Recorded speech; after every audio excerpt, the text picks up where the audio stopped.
Okay, so boom. Feel me? Music is obviously multi-million, if not billion, right? Who doesn't listen to music? Don't matter who you are, where you come from, music. Always. But is it always a good thing, though? So, okay, so boom, music industry / influence. So I know you do music, right? Yes. Tell me a little bit about that. I'm Raphie, right? And I've been doing R&B music for years right now, I should say. All right, so I'm from Binghamton, and I started writing when I was 12, and I always had a passion for performing and being in front of people. So I started doing talent shows at a young age, and I went from just seeing how people reacted with my performance, and I took it as that's what I wanted to do.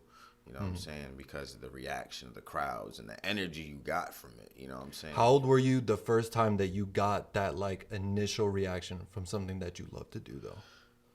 Calvin Coolidge, I was like 6, 7 years old when I did Billie Jean for the first talent show. Really? And just seeing the reaction of the teacher. And my favorite teacher was in there, Miss Canola.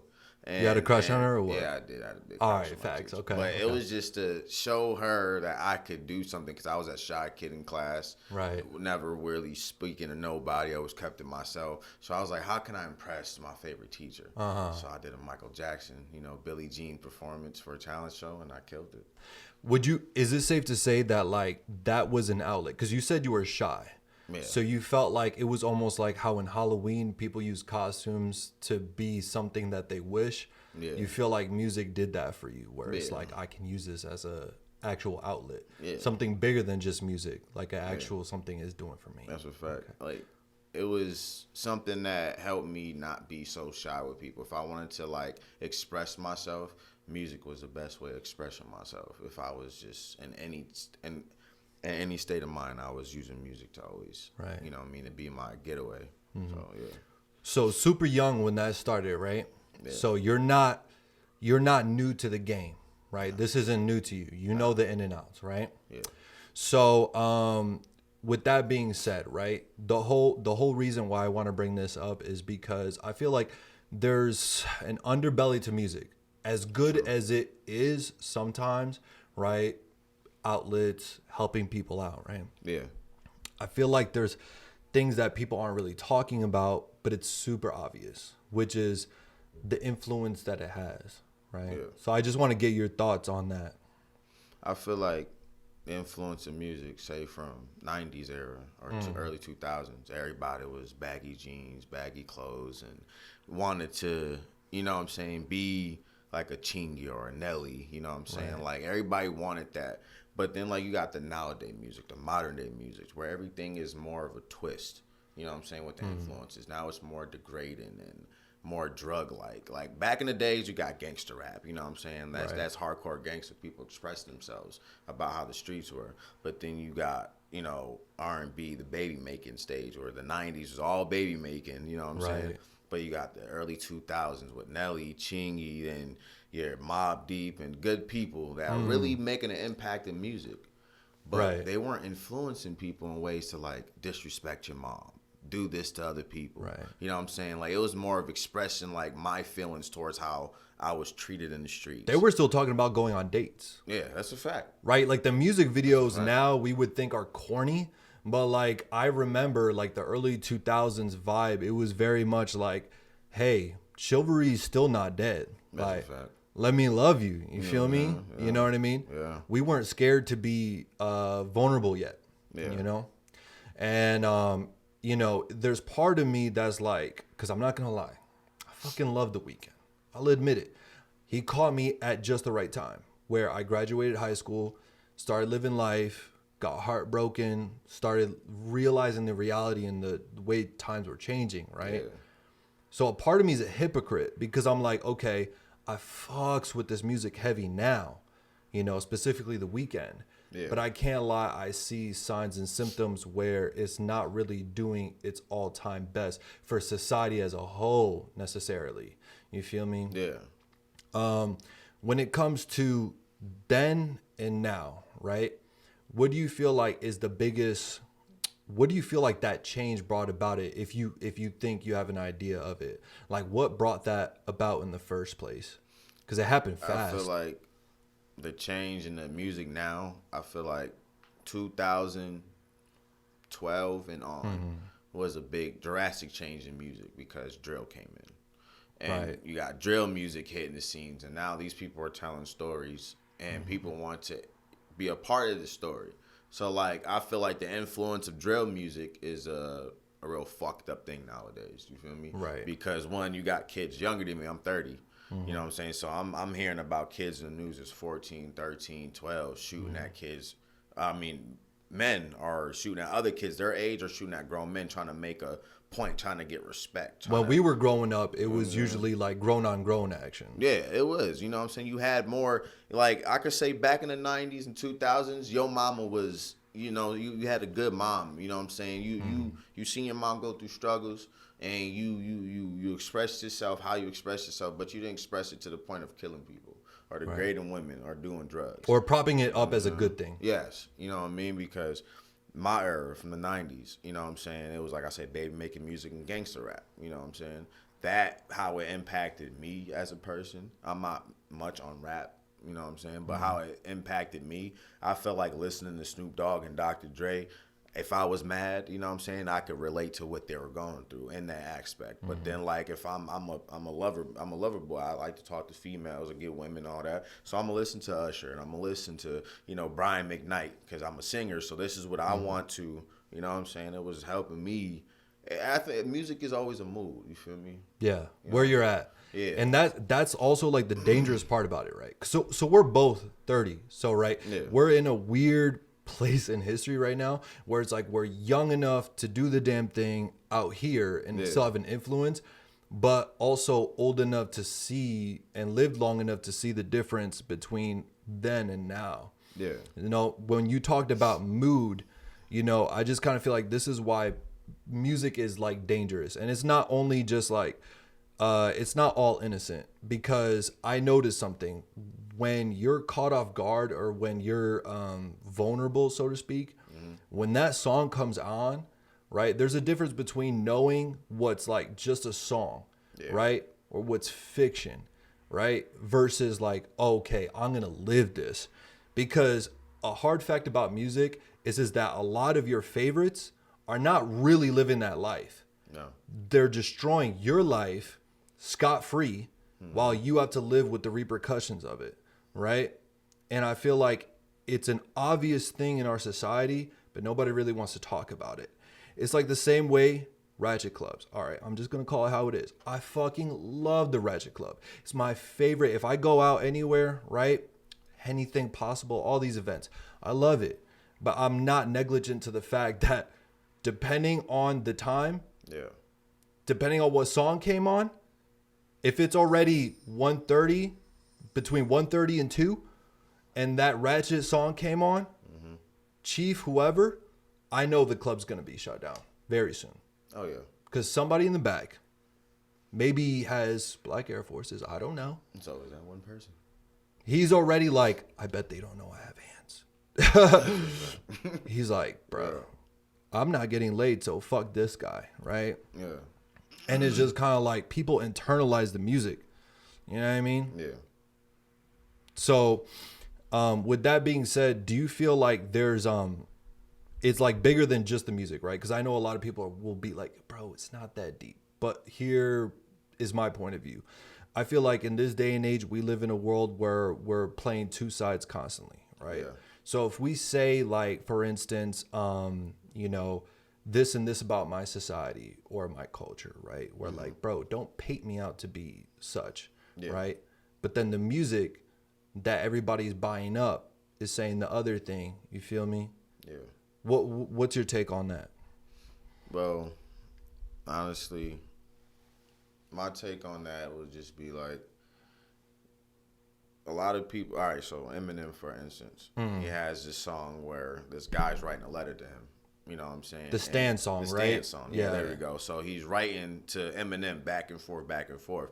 And the song, me as a kid, when I heard that song, to me, I'm like, this is dope. The storytelling is dope. But it's like, I didn't know the guy killed himself in real life.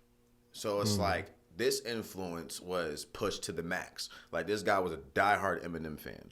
And then the fact that you had to go on and you're beating your wife and you thought demons and all this crazy stuff that was going on. But it's like, what brought you to that point to where you're seeing this stuff and experiencing this stuff? Was his words putting you in that type of way? Right. You know what I'm saying? Like, did he cast a spell on you? Like, what did Eminem do to influence you to do this wrong? You feel me? Because to me, he's a sick ass white rapper. You feel me? And he puts out a lot of weird music, but he puts out good music. Yeah. You know what I'm saying? Like I don't listen to him personally, but I can't help but to like respect his accomplishments. Yeah, you know, and it sucks because Stan, I was also a kid when I heard that, right? Yeah. And I remember thinking to myself, the question of accountability, right? Okay, is it a rapper's fault, right? That sometimes, I'm not gonna lie, sometimes when things happen in real life, I think to myself, I want to put the blame on the rapper, right? Sure. I want to put the blame on him so bad. But at the same time, now I'm not making the person accountable. Because you're a dumbass. You know what I'm saying? Like, a lot of these drugs that they talk about, I'm not going to lie. I'm not going to put everything out there, but I'm not going to lie. There were things that they said was popping that I did in real life. It's not fucking cool, okay? Yeah. Like, you're falling asleep on a fucking couch looking dumb as shit because your favorite rapper said that Xans and codeine was cool. Facts. Right? Like, you look stupid, right? That's a fact. You're going broke to wear a certain clothing because you're your favorite rapper. So basically, you're a male groupie. Yeah, that's how I look at it. But you call yourself, your own man. Yeah. So I'm always contradicting myself or asking myself, where's the line where the artist is accountable versus the, you know what I'm saying, the person taking the music? What's your stance on accountability between the artists and the? I feel like a lot of people should be held accountable if they do say ignorant actions towards, all right, this song, like blame it on the alcohol. With Jamie Foxx, a lot of females would be like, all right, I cheated because of alcohol. So it's like, no, you are accountable to know your limit of drinking. You always wanted to. You know what I'm saying? Yeah, you always wanted to. Don't blame Jamie. Yeah, don't blame. That's what I'm saying. You know your limit of liquor, and you know if you black out, you're gonna end up doing some shit you don't. Don't blame Jamie and don't blame the alcohol. Thank you.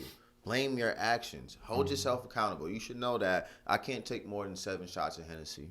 You know what I'm saying? Or I shouldn't pop Molly, codeine, and a perk just because famous Dex. Artist. Just because famous. I mean, I'm not hating on famous Dex, but it's like just because he said it doesn't mean you do that. You know what I'm saying? Everybody has a tolerance with their life. You know what I'm saying? Are you really going to sit there and do all this nonsense that you hear? You know what I'm saying? Now you're a follower. Where's the lead? You know what I'm saying? If you're going to be a leader in life, why sit here and follow a person that can give 0 fucks about you? Facts. You're paying for their merchandise. You're paying for their concert tickets. And what are you getting out of this? All right, you get a good show. You get good entertainment. But then you go and you do stupid shit on the side of that, which is one, drink, smoke, pop, this, that. And it's like you're the one on, in the hospital because you wanted to idolize. You wanted to be idolized by somebody that doesn't care about your well-being as a human. Right, looking stupid at the end of the day. So I feel like a lot of people should really take music and learn from it and not be held accountable by the actions of what comes after that song. You feel me? I think there's a healthy balance between knowing like, okay, bet this is music. I'm going to let it like basically elevate my current state of mind in this event or whatever, but I'm not going to live it, right? And I also feel like there's a contradiction between certain groups where they're like, okay, I don't want to be seen as such, right? Like I don't want to be known for gang violence or you know what I'm saying? I'm just going to call it what it is, right? Like Black Lives Matter, right? Yeah. But I feel like there's definitely a contradiction because for the masses, they're like, okay, I'm on board with Black Lives Matter, but we're still elevating, we're still idolizing music that is basically talking and glorifying about killing other people in their community. You know what I mean? Yeah. And I'm a hypocrite because I fucking listen to it too. Yeah. Like, I'm not going to lie. I fucking listen to it too. But there's a difference between when grown people listen to it and they're like, okay, this is just for a state of mind at the time versus I'm actually fucking living it. You know what I mean? That's a fact. That's a fact, right? But like, I feel like that Black Lives Matter movement, like, even if there were songs made, but it was so short. You know what I'm saying? Like, I feel like artists making music about Black Lives Matter at the time. Yeah, at the time, I feel like it didn't like. It was. Did you feel like it wasn't genuine? Because that's how I kind of felt. Like, a little bit of it wasn't genuine, just because of the fact, like, if it really was about how the Black Lives Matter, it should be about that all the time. You know what I'm saying? Right. I should be putting out more music that's influencing people to positive for the Black community. Yeah, it's positive for Black community, Hispanic community, any community. Right. You know what I'm saying? Because music is a universal language. Right. So it makes no sense for you to do something to do something that's worldly, like, you know what I'm saying, toxic. You know what I'm saying? Like, George Floyd died, rest in peace. This big movement of riots and everything happened. You had a few choice rappers make a Black Lives Matter song, but then, like, it died off. Just like how quick. And I'm just like, it made no sense to me, because it's like, this movement should have been going on because we've been enslaved 400 years plus. You know what I'm saying? Black folks, anybody, natives, we've been enslaved for a long time. So our song cried, we should have been doing this. Yeah.